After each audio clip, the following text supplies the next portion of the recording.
प्रथमं शैलपुत्री च द्वितीयं ब्रह्मचारिणी तृतीयं चंद्रघंटेति कुष्मांडेति चतुर्थकं पंचमं स्कंदमातेति षष्ठं कात्यायनीति च सप्तमं कालरात्रीति महागौरीति च अष्टमं नवमं सिद्धदात्री च नवदुर्गा प्रकीर्तिता। नवरात्रि का पावन अवसर नवदुर्गा का पूजन का अवसर है। इस समय हम दुर्गा माता के या पार्वती माता के 9 अलग अलग स्वरूपों का पूजन करते हैं। सबसे पहला स्वरूप है प्रथमम शैलपुत्री च। ये पार्वती माता का पहला स्वरूप है जिसमें पार्वती माता शैलराज यानी हिमालय की पुत्री के स्वरूप में जन्म लेती हैं। और देवी भागवत के अनुसार पार्वती माता का पहला जन्म जो होता है वो सती का जन्म होता है, शिवजी की पहली पत्नी। लेकिन दक्ष प्रजापति के यहाँ पर जब वो जाती हैं अपने पिता के यहाँ पर, तो जो शिवजी का इंसल्ट करते हैं दक्ष प्रजापति, तो सती अपने आप को आत्मदहन कर लेती हैं। फिर एक आता है असुर तारकासुर, जो एक अनोखा वरदान लेता है कि मुझे कोई मार सकता है तो सिर्फ और सिर्फ शिवजी का पुत्र। इसीलिए सती दोबारा हिमालय की पुत्री पार्वती के स्वरूप में जन्म लेती है। उनका एक नाम शैलपुत्री भी है। शैलपुत्री नंदी पर सवार, हाथ में कमल और त्रिशूलधारी है। शैलपुत्री का पूजन हम नवरात्रि के पहले दिन करते हैं। माता शैलपुत्री मूलाधार चक्र को रिप्रेजेंट करती है। इनका पूजन करने से आपका मूलाधार चक्र और स्ट्रॉन्ग होता है। इनके पूजन के लिए इनको रेड हिबिस्कस या मंदार के पुष्प ऑफर करें, घी का दीपक लगाएं और मक्खन का भोग लगाएं। द्वितीयम ब्रह्मचारिणी, ये पार्वती माता का सेकेंड स्टेज ऑफ लाइफ है। जब पार्वती माता शिवजी को प्रसन्न करने के लिए, उनसे विवाह करने के लिए घोर तपस्या कर रही थी। देवताओं ने कामदेव से कहा कि हे कामदेव, आप शिवजी के मन में भावना प्रकट करें ताकि वो दोबारा से विवाह करें। जब कामदेव ने अपना कामास्त्र का प्रयोग किया तो शिवजी ने तीसरे नेत्र से उसको भस्म कर दिया। यहाँ पर पार्वती माता घोर हट में तपस्या करने लगी कि वो शिवजी को प्रसन्न करे और शिवजी उनसे विवाह कर पाए। पार्वती माता एक पहाड़ की चोटी पे जाकर हाथ में कमंडलू और जपमाला लेकर तपस्या कर रही थी, घोर तपस्या कर रही थी। इतने में प्रखंडासुर नाम का एक असुर आया और बहुत सारे असुरों के साथ उस असुर ने पार्वती माता पर हमला कर दिया। पार्वती माता अपनी तपस्या के बिल्कुल आखिरी स्टेज पर थी, बस उनकी तपस्या जो है वो पूर्ण होने ही वाली थी। ये देखकर सरस्वती माता और लक्ष्मी देवी आ गई और उन्होंने असुरों के साथ युद्ध करना शुरू किया ताकि पार्वती माता की तपस्या पूर्ण हो सके।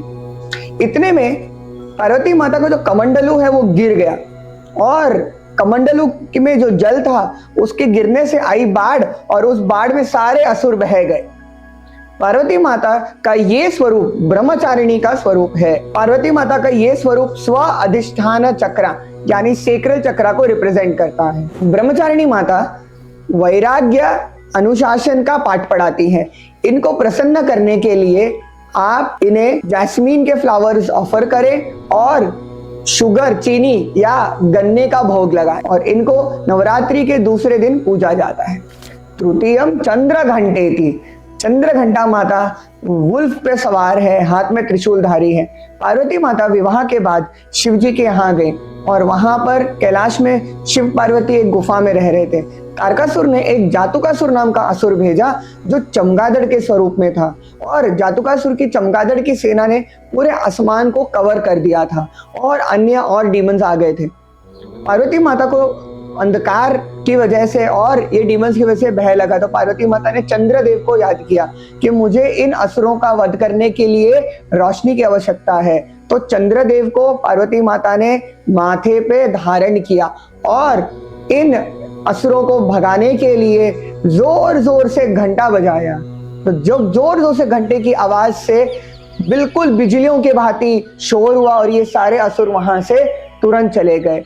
इसीलिए पार्वती माता का ये स्वरूप कहा जाता है चंद्र घंटा, यानी हाथ में घंटाधारी है और माथे पे अर्धचंद्र धारण करती है। पार्वती माता का चंद्र घंटा स्वरूप मणिपुर चक्र को रिप्रेजेंट करता है।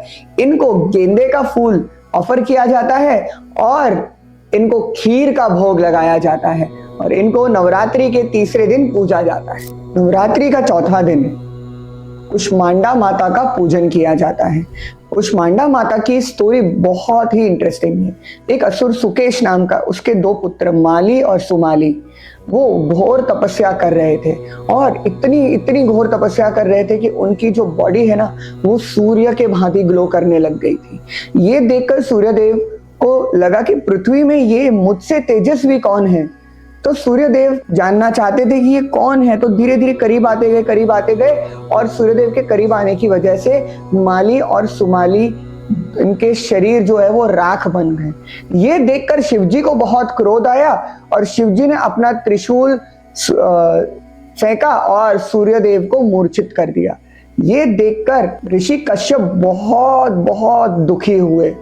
ऋषि कश्यप सूर्यदेव के पिता हैं और ऋषि कश्यप ने शिवजी को श्राप दिया कि जैसे आपने मेरे पुत्र का वध किया है, ऐसे ही आप अपने ही पुत्र का वध करेंगे।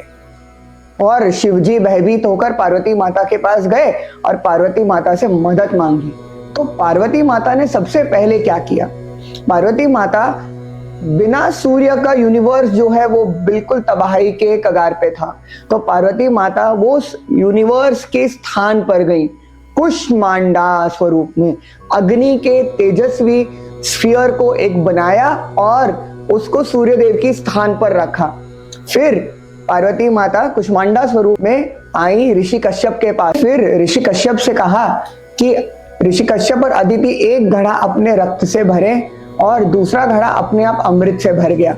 कुष्मांडा माता ने कहा ये अमृत जो है आप सूर्यदेव के शरीर पर डाल दें और सूर्यदेव दोबारा जीवित हो गए। और ये देखकर ऋषि कश्यप बहुत बहुत प्रसन्न हुए और उन्होंने वरदान दिया शिव पार्वती को और कहा कि आपको एक ऐसा पुत्र होगा जो देवताओं में सबसे तेजस्वी योद्धा होगा। इनका पूजन नवरात्रि के चौथे दिन किया जाता है और ये अनाहत चक्रा, हृदय चक्रा को रिप्रेजेंट करती हैं और इनको मालपुए का भोग लगता है और इनको रेड हिबिस्कस फ्लावर ऑफर किए जाते हैं। फिर आता है नवरात्रि का 5वां दिन, स्कंद माता, और जन्म होता है स्कंद का यानी कार्तिकेय का। कार्तिकेय भगवान को षण्मुख भी कहा जाता है, यानी उनके 6 चेहरे हैं। स्कंद माता अपने गोद में 6 मुख वाले कार्तिकेय को गोद में बिठाती है, हाथ में कई बार त्रिशूल या कमल धारण करती है और इनका पूजन नवरात्रि के 5वें दिन किया जाता है। स्कंद माता कार्तिकेय ने तारकासुर का वध किया और कार्तिकेय को देवताओं का सेनापति नियुक्त किया गया। कार्तिकेय का पूजन साउथ इंडिया में बहुत किया जाता है, मुरुघा स्वरूप में, सुब्रमण्य स्वरूप में। और कार्तिकेय की माता स्कंद माता, इनको केले का भोग लगाया जाता है और पीले फूल ऑफर किए जाते हैं। नवरात्रि के 5वें दिन इनका पूजन किया जाता है।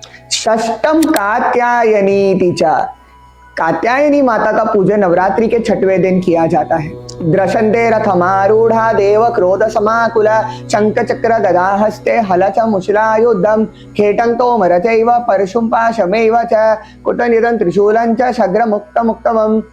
द्रशन्ते रथमारूढ़, रथ पर विराजमान देवताओं के क्रोध से बना एक अनोखा स्वरूप जो अनेक हाथ में अनेक अस्त्र धारण करती है और ये ऊर्जा कात्यायन ऋषि के यहाँ पर पुत्री रूप में प्रकट होती है, इसीलिए कात्यायन ऋषि की पुत्री कात्यायनी माता का स्वरूप कहा जाता है। कात्यायनी माता वो स्वरूप है जिसने महिषासुर का वध किया, यानी महिषासुर मर्दिनी।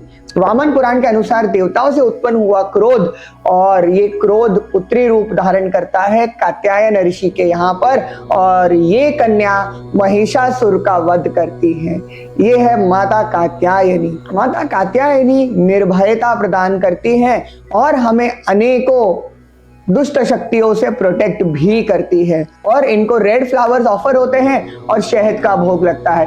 कात्यायनी माता का पूजन रिलेशनशिप्स के लिए भी किया जाता है और आपसी परिवार में सुख शांति के लिए भी किया जाता है। सप्तमम कालरात्रि थी, सप्तमी को कालरात्रि माता का पूजन किया जाता है। कालः शिवा तस्य पत्नी काली, शब्द कल्पद्रुमा कहता है कि शिवजी काल हैं और उनकी पत्नी काली हैं। देवी भागवत के अनुसार शुंभ और निशुंभ नाम के 2 असुर थे। दोनों भाई थे और उन्होंने देवलोक पर कब्जा कर लिया था और उनको एक अनोखा वरदान था कि कोई कन्या ही उनका वध कर सकती है। तब देवताओं ने इंद्रदेव के निरीक्षण में प्रार्थना की शिवजी और पार्वती माता से कि हमें इस शुंभ निशुंभ से मुक्ति प्रदान करें। तब पार्वती माता ने कौशिकी का रूप धारण करके विंध्या में निवास करने लगी, इसलिए उनको विंध्यावासिनी भी कहा जाता। जब शुंभ निशुंभ विंध्याचल गए और उन्होंने देखा, अरे ये तो बहुत सुंदर कन्या है, हम इसे विवाह करना चाहते हैं, विवाह का प्रस्ताव रखा। तो उस कन्या ने कहा कि मैं आपसे विवाह करने को तैयार हूं, लेकिन एक छोटी सी शर्त है कि मुझे जो युद्ध में हराएगा मैं उसी से विवाह करूंगा। और शुंभ निशुंभ ने भेजा चंडमुंड को, तो चंडी और चामुंडी ने चंडमुंड का वध किया और फिर आया असुर रक्तबीज। तो रक्तबीज को एक अनोखा वरदान था, जहां जहां उसकी रक्त की बूंदें गिरे वहां वहां पर अनेकों रक्तबीज प्रकट होंगे। तो इसीलिए पार्वती माता ने स्मरण किया और स्वरूप धारण किया काल रात्रि का, द डार्क नाइट।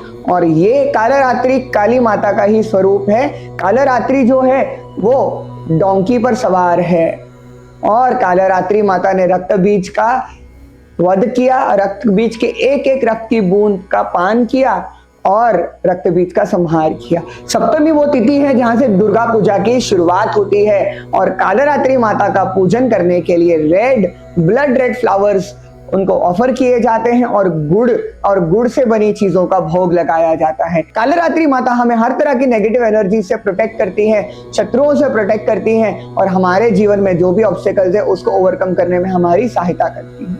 अष्टमम महागौरी थी, अष्टमी को महागौरी का पूजन किया जाता है। महा यानी ग्रेट, गौरी यानी वन विद गोल्डन कॉम्प्लेक्शन, गौर वर्ण वाली गौरी।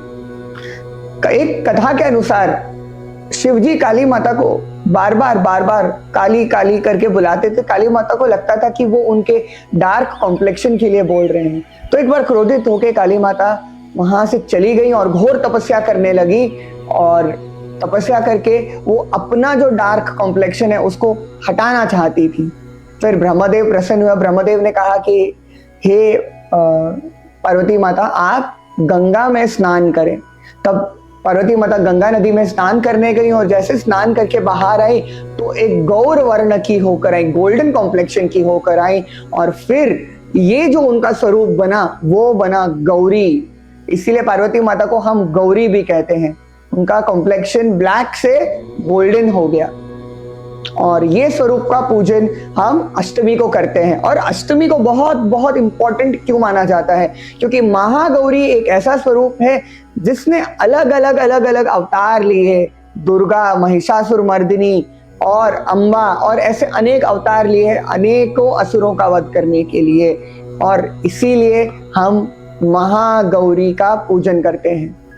महागौरी का पूजन संतान प्राप्ति के लिए भी बहुत अच्छा माना जाता है और महागौरी को नारियल या दूध से बनी मिठाई का भोग लगता है और उनको व्हाइट फ्लावर्स ऑफर किए जाते हैं।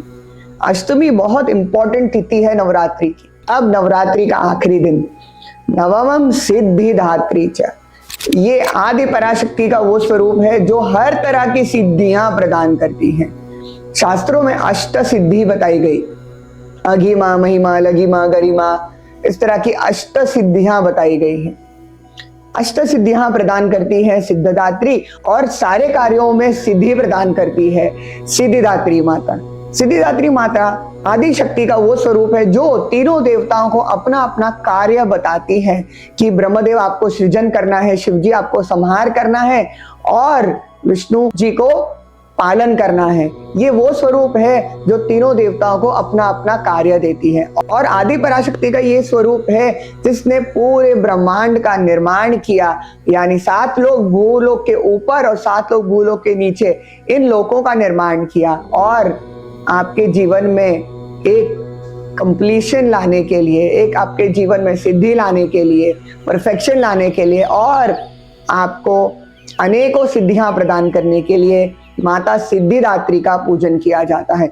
इनको ब्लू फ्लावर्स ऑफर होते हैं और इनको तिल का भोग लगता है। सिद्धिदात्री माता आपको प्रोटेक्ट करती हैं, आपकी सारी मनोकामनाएं पूर्ण करती हैं और बहुत सारी सिद्धियों से आपके जीवन को भर देती हैं। Thanks for watching. Don't forget to like, subscribe and click the bell icon to stay updated on all our new videos. See you next time.